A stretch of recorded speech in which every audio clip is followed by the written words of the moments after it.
Yep. Very good morning to all. Again, a huge thank you to MISI for this invitation for me to come and speak. So it's really a big pleasure and an honor for me to be here. I would like to share a little bit about coaching youth sports implications from a constraint style approach this morning. And before I begin, just a very quick background. I know I've been introduced. I'm also a trained PE teacher, my area is in motor control and motor learning. I'm also a staff of PESS. So I've been teaching for about last 15 years or so. Now, I'll begin my presentation by sharing with you a recent newspaper article by Mark O'Sullivan in the Irish Times, who shared a little bit about the challenges that youth coaches face in this day. Mark O'Sullivan is a UEFA A licensed coach working with the Swedish FA. And this article actually talked about how there's great emphasis on early specialization. And if you look at an example from Fulham, which is actually shared in this newspaper article, that they invited parents to send their kids in for trials at the age of 5, and even asked the parents to indicate the positions that the kids play at that young age. So it seems that there's a huge fixation on how they want to prescribe exactly the pathway of talent development. So it's very much coach-centered, very prescriptive in this way. However, Mark also clearly highlighted the need to perhaps have a more holistic approach. So there's a need for athlete-centered, or in John's earlier talk, person-centered, human-centered. So specifically, I think there is a need to help our athletes to acquire competence, to acquire autonomy, and also to make them feel related as part of the team among their peers as well. So there's clearly a need for a focus on the learner per se. So if there's an emphasis on learner-centeredness, athlete-centeredness, then we should really think about what are some of the key characteristics we should look at to help our athletes learn better, acquire skills more effectively. So surely it needs to be student-centered. Maybe also think about having them explore their learning, more exploratory learning. Think about individualized movement literacy. That means think about them acquiring their own individualized movement solutions, focus on the individual. Think about the role of the coach. Not so prescriptive, maybe more of a facilitative role, facilitating exploratory learning. Incorporate variability in practice, diversity, as what John mentioned earlier on as well. Opportunities to explore. So if these are some of the things that we want to see in our learner, then clearly we need to think about ways to approach pedagogical practices, coaching practices to encourage those behaviors. Now, there are advances in the theoretical domain in motor control and motor learning that perhaps can inform us how we can better design learning practices for our athletes. Because it is important, while it may be heavy, but it's important for us to think about how theory can actually underpin and support practice, how it informs practice. So we need to think about our role as coaches, as practitioners, that we are actually designers of learning, designers of practice for our athletes and our learners. So importantly, there's an increasing view that learners can be seen as what we call complex neurobiological systems. Now, we are not robots. The kids are not robots that you deal with. They are complex, and they are able to demonstrate many different features of what we call non-linearity in learning. And I'll explain a little bit about what non-linearity is. Yeah. So non-proportionality, meaning that, for example, they can practice for a long time and you don't see any improvement. Or they can practice for a little bit and you see huge jumps in the improvement. So we see this kind of transitions and spontaneous jumps, sudden changes in performance outcome or in learning behavior. So there's non-proportionality there in the way they behave, in the way learning occurs. And we see that in your learners, in your athletes, quite regularly. Multi-stability, there are many different pathways to achieve the same outcome.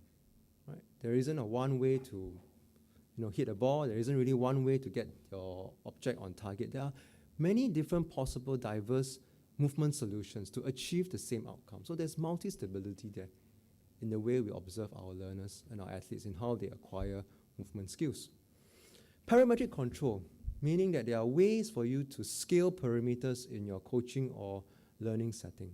Scaling perimeters, like for example, the size of the playing area, right? The dimension of the court, the length of the equipment in terms of the rackets that you use, size of the balls, different context of the balls itself. All these ways of scaling those perimeters can actually affect change, different behaviors in your learners and your athletes as well. So you can scale those perimeters. Instructions as well, you can scale those instructions also. Functional role of noise. We tend to see noise or variability in practice as something that is undesired, something that we want to eliminate. But yet, variability in practice, noise, is something that is useful for learners to explore new behaviors, to move from one different pattern to another different pattern of behavior. So sometimes that variability in practice allows and encourages the learners to look for and explore new movement behavior. So that's critical in practice as well. So if your learners do exhibit this kind of non-linearity, and I'm sure they do, then perhaps we need to think about how they actually do behave as complex systems. So what would then be the implications for coaches, for practitioners? How can we approach the way we manage, the way we teach, the way we coach our learners if they actually exhibit this kind of behaviors? So first, perhaps we need to understand perhaps the role of constraints in coaching and in learning environments. So in a coaching and learning environment, there are many constraints that we can manipulate to enable certain behaviors for the learners to demonstrate. So from an ecological dynamics perspective, which is a theoretical underpinning in the area of motor control and motor learning, ecological dynamics views influential factors within practice environment as constraints to help learners acquire coordination. Now, what do we mean by that? So constraints basically are like boundaries that shape certain behaviors. So you can incorporate certain rules, certain factors, certain perimeters, and you shape your learners to move towards certain behaviors in a non-prescriptive manner to allow for exploration on the part of the learner. So coordination then that is exhibited by your learner emerges because of all the interactions among all these constraints that is present in the coaching, learning, and teaching environment, right? So I'll use an example in badminton just to highlight how when constraints are manipulated, different behaviors are seen on the part of the learner or the player. Take the example of badminton here. In a badminton game, you can have many different strokes, right? You can have the clear, the smash, the drop, the drive. You can play many different strokes in a game, singles game. But if you're going to change the dimension of the playing area, for example, if you narrow the playing area but you keep the length, so in the middle diagram there, and within the game, within the rules of the badminton game itself, the way for the player to win a point would probably have to do a drop shot or maybe do a clear to move your players near or far. So the short and long play is accentuated. So what the player can do in this dimension of keeping it narrow and keeping it long would be just to play the drop shot or clear.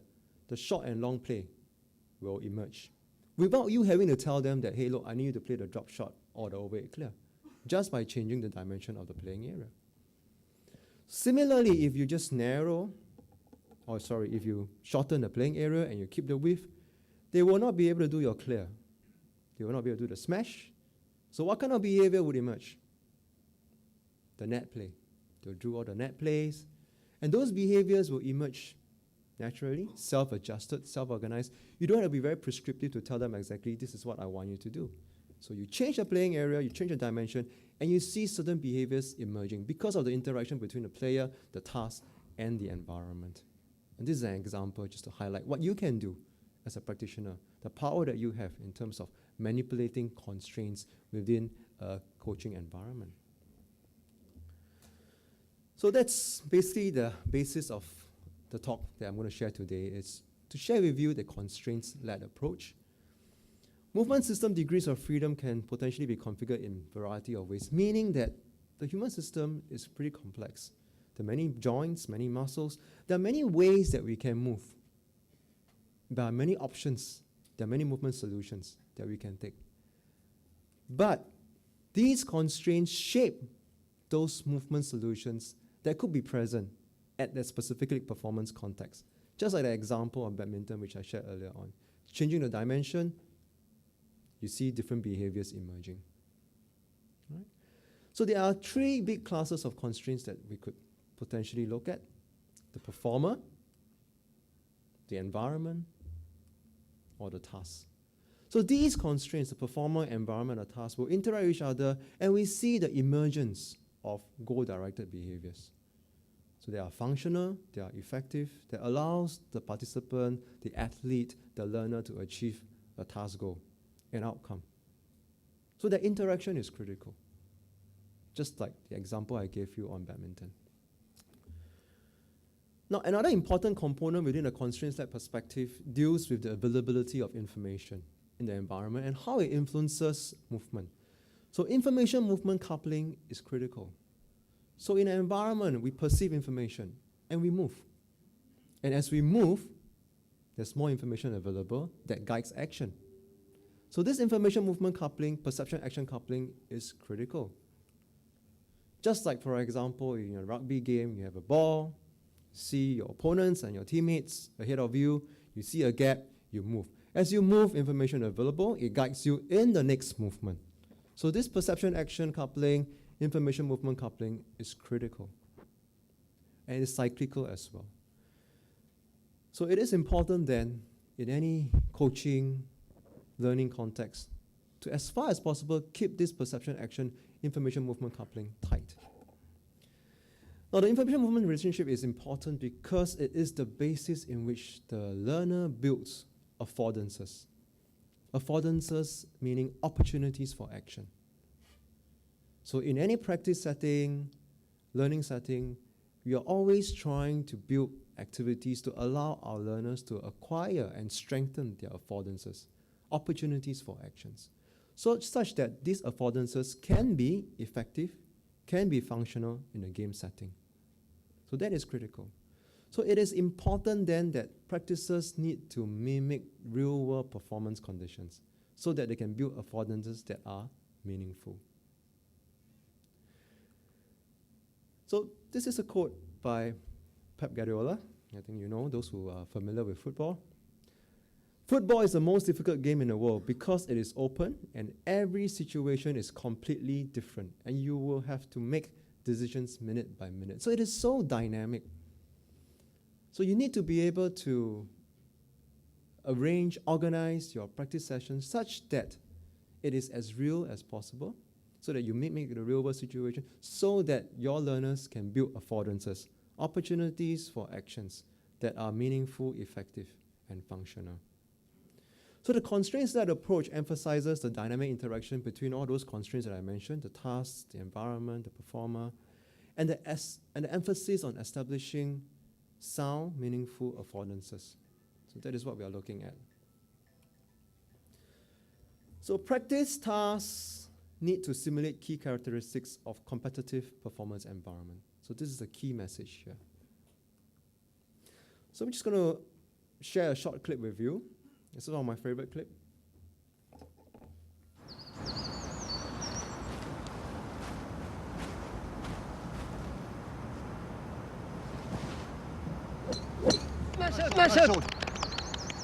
課長のフォームって妙にコンパクトですよね。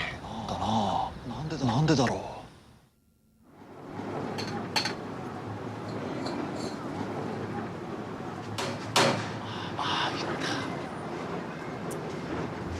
Clearly you would see that functional behavior, the affordance that this Japanese golfer demonstrated, is a result of the interaction between the performer, the task, and the environment. And we see that goal-directed behavior that worked for him on a golf course. It's unorthodox, but it worked for him. So it's individualized movement solution for him. So it's a really nice example to highlight the impact of constraints interacting and the emergence of this co-directed behavior here, right? So what are some of these constraints? And I'll share some of these examples of performer, task, and environment constraints so that as practitioners, you have sight of what these things that you perhaps could manipulate and therefore take into account in terms of the interaction that they will occur, the interactions that can occur among these constraints as well. Performer constraints obviously would be your learner, right, your athlete. So it's the person's own unique physical and mental characteristics. Two subcategories in there. The structural constraints basically refers to the physical aspects, right? So again, you have your athletes coming to you, different shapes, different size, different flexibility, strength. So they come with all these characteristics, and you need to be able to account for all those differences among your athletes. Functional characteristics relates to their behavioral function, so the psychological aspects of things as well, their personality, how resilient they are. So these are some of these aspects that's captured within performer constraints. So it's important to understand your athletes, the athletes that you're working with. Like what John mentioned, you know, pay attention and give them enough attention and care to understand, invest in them, basically. Environmental constraints are relatively time independent, basically deals with things like the physical environment, right? So for example, the surface itself, the altitude, humidity, amount of sunlight, whether it's indoor, whether it's outdoor, all this has impact on performance as well. Right? Social cultural aspects, like gender typing, presence of audience or not, ethnic culture, economic conditions, social aspect, proximity to accessibility to facilities, that's environmental factors as well. So physical, social, cultural, these are under environmental factors. And I'll share an interesting example with you, real-world example. 1954, the year of FIFA World Cup, it was held in Bern, in Switzerland. So during that time, powerhouse on football is actually the country of Hungary. The Hungarians were steamrolling everybody in the preliminary stages. And they got to the finals. In the finals, they were playing West Germany. There was West and East Germany then, West Germany. And in fact, the Hungarians beat the West Germans by a huge score in the preliminary rounds. So obviously the Hungarians were the favorite here. But on the day itself, the weather was bad, rain, field was muddy. As the game went on, the Hungarians struggled in the game, slipping, falling, and their usual game was affected. But the Germans were pretty okay. Not sure why then. And they got the act going, and they won the game 3-2. Right? So they had a kitman with them. His name was Adi Dassler. So before the game, what they did was they changed the starts length of the boots to something that was longer starts, whereas the Hungarians were playing with fixed starts boots. So the environmental factor of surface actually impacted the performance of the Hungarians, and they lost the final. But the West Germans were able to work around it, the environmental factors. Change the boots, higher starts, better traction, and they got their game going. So from then on, they always use Adidas. Another example, clay court, grass court. We know this player, but they're quite experts in their own surface of play. Clay court versus hard court, grass court. So how can we then equalize this factor of environmental variable and maybe let them play a game, right? And see actually who is better if we have a more neutral environment, neutral surface. So they did the quite impossible, and they had a court like this, just to even things out. And they played a game, and that's where they were, just to even out the environmental factor. Right? Just for your curiosity, Nadal won the game. Okay? So that's environmental constraints for you. Task constraints. Task constraints relates to the rules, the goals, and the equipment. And task constraints is something that practitioners have a lot of control over. Performer, environmental constraints, you need to account for that, you understand it, but the task constraints is something that you have a lot of control over. Goals of the task relating to the product or the outcome, the task goal itself. The task goal can be an anchor to guide performance, guide behavior. The rules, like many of you, expert in your own area, you can manipulate the rules in different ways to encourage certain behaviors. You can change the scoring. You can then encourage different behaviors as well. Equipment, we can use a lot of modified equipment, different types of equipment, to perhaps accentuate certain behaviors as well. So task constraint is something that you can use. As I mentioned, practitioners have a lot of control over that. You can specify or constrain responses of your learners. So you can manipulate these task constraints, and you can then have an impact on designing your practice. You can have it more directed. You can have it more discovery or exploratory. You have the control over it. So verbal instructions, informational constraints, those are part of your task constraints as well. So this is an example of directed learning, perhaps that we are more familiar with. Directed learning is very top-down, coach-centered, prescriptive, drill-based. You just repeat what I do. So let's see if we can observe some of these factors in there for directed learning.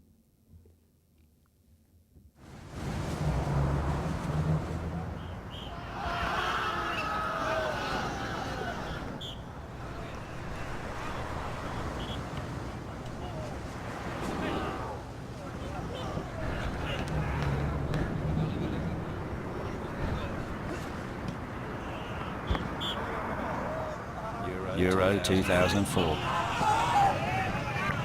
The 92-page guide, free on Monday in The Guardian. So this is an example of directed learning, right? The coach tells you, hey, when someone slaps you, fall, roll over, scream, shout. That is very prescriptive. So this is an example of directed learning, a bit of fun there.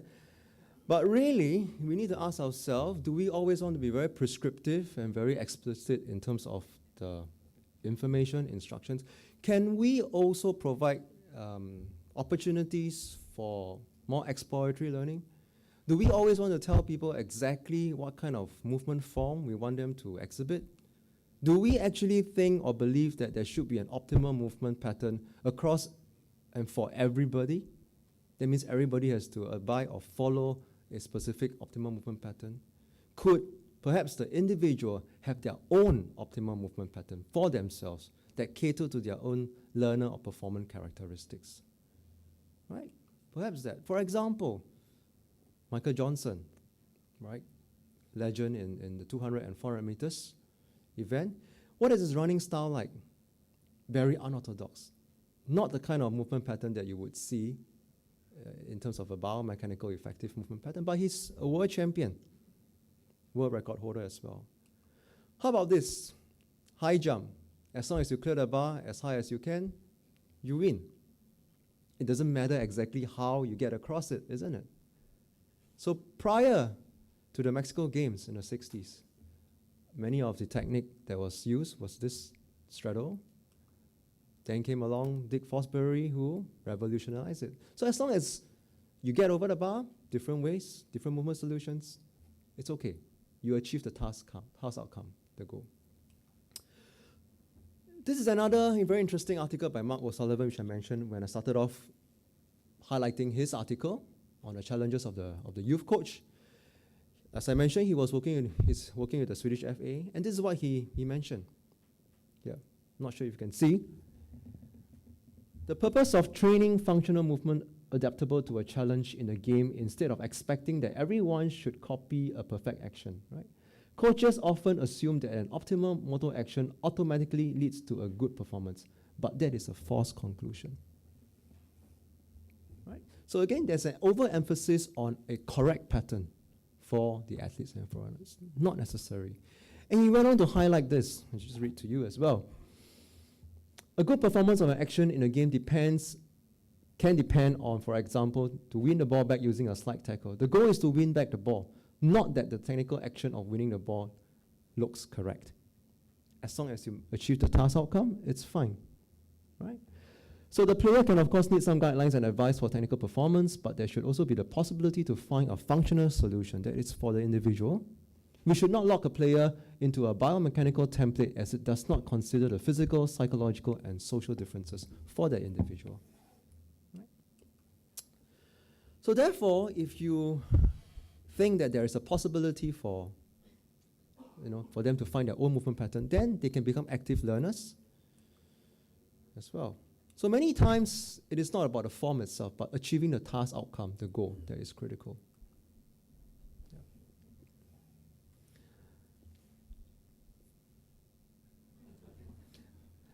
This is an extreme example, right? A goalkeeper is just to stop a goal from getting past, right? So you can use different body parts, different ways of doing it, and this is just an extreme example, but it achieves the task outcome.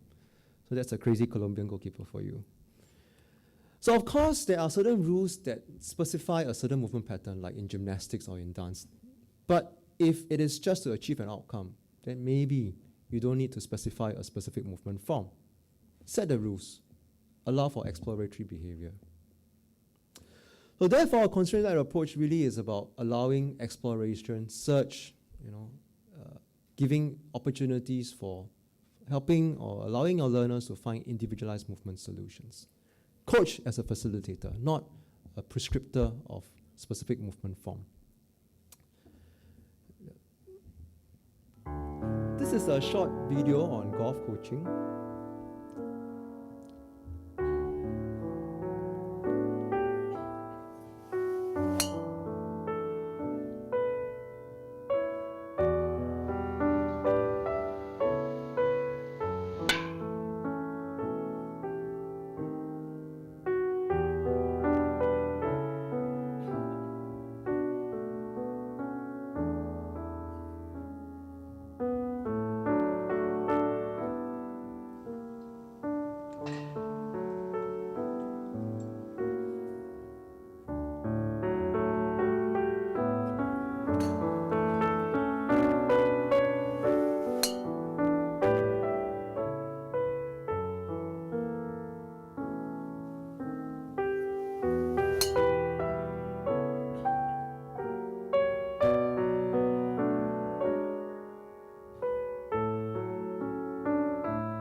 To highlight the change in terms of the performance, some of the variables there.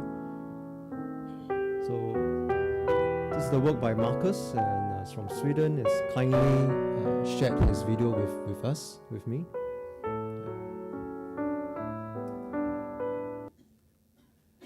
So very quickly, I don't have much time left, but the constraints-led approach, as I mentioned to you, gives us an understanding of how goal-directed behavior emerged because of the interaction among all these different constraints. But it doesn't quite tell you what are some of the design principles or pedagogical principles that we can use. So what we've done is to then think about a different model, another model, which is what we call a nonlinear pedagogy. A nonlinear pedagogy accounts for the nonlinearity that we see in learning for our learners, and that's why we call it nonlinear pedagogy. And we are attempting to share some of these ideas with practitioners, school teachers, PE teachers, coaches. And a lot of the coaches in the UK and Europe has been quite interested and keen to use this approach as well. Now, very quickly, I just talk about some of the design principles that underpin a nonlinear pedagogy. Representativeness, again, these things are probably not new. I've just shared a couple of minutes ago, meaning that you need to try to make sure your training environment simulates the real-world environment. Representative. Constraints manipulation, you can manipulate different constraints. Task constraints, as I highlighted to you, scale different parameters, scale different task constraints. Information movement coupling, simplify the tasks, work on affordances, build opportunities for action for your learners. Attentional focus, do we have to be always very prescriptive? Can we use analogy? Can we have them focus externally and therefore allow exploratory behavior to come into play? Functional variability, can we infuse variability in practice, allow for exploration, use different times ball, different playing dimensions to allow for exploratory behavior. And they work through the channels of practice, feedback, instructions. And we see goal-directed behavior emerging from it. This is just a very quick video short video of what we've been doing in the school. So this is a case of a coach trying to encourage switch play. Alright, very repetitive, very drill-based, very static, non-representative, play left to right. Probably we're not very familiar with this. Let's set a game, make sure it's representative. How do we do it? Widen the pitch, 2 goals. Teams have to score either 1 goal at the corner. White, they can easily play the ball between left and right. He encourages those behavior. The coach does not have to tell them that, look, I want to see a switch play. Because there are 2 small goals at the corner, they begin to know when it's tight on one end, I play the ball across because there is the wing for me to play that as well. So you can scale all these different dimensions and you can encourage different behaviors. If you're interested to find a little bit more, you can go to this resource, and I'm happy to talk to you during tea break as well. Thank you. These are the people that we work with. Some of you are here in the audience. Thank you very much.